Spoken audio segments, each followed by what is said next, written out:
Hi guys, gagawa pala ako today ng tabule. Ito yung parsley.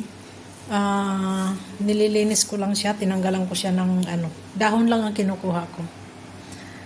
Huhugasan pa yan, tapos hiwain ng pino, saka titimplahan ng sibuyas, kamatis, olive oil, lemon. Ayan. Linisin muna natin siya.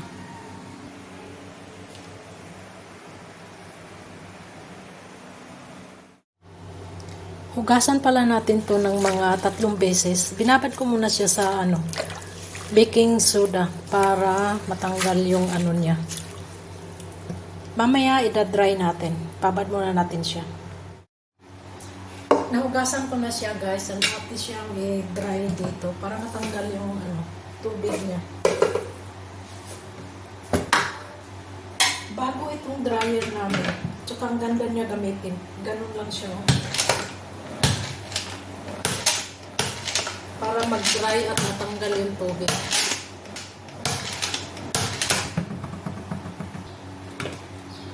Ayan, okay na siya.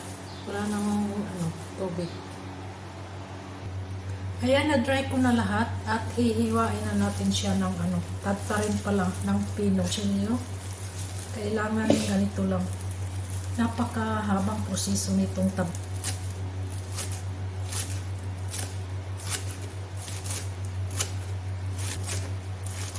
Yan, liitan pa natin yan siya.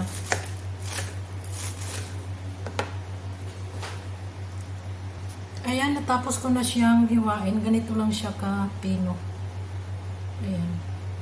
Lagay mo natin sa ref. Tapos natin siya haluan ng sibuyas at kamatis. At saka mamaya ko na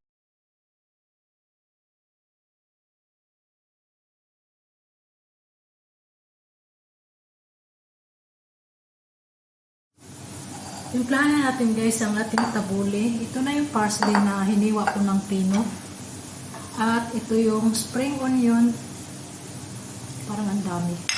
Okay lang yun. At ang ating kamatis.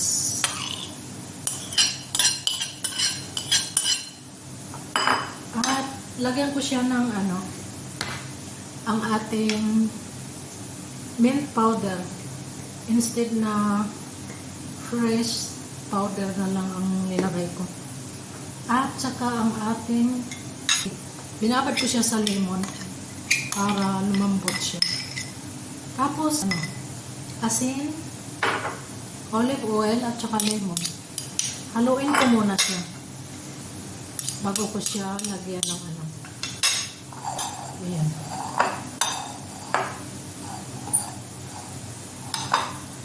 Lagyan na natin siya ng olive oil.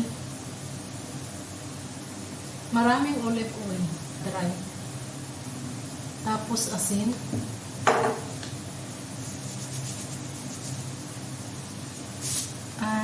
At saka medyo marami rin lemon.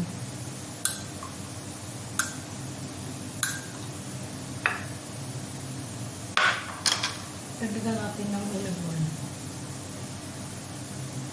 Ayan, ganyan lang siya, haluin. Hanggang sa ma-mix siya ng maayos.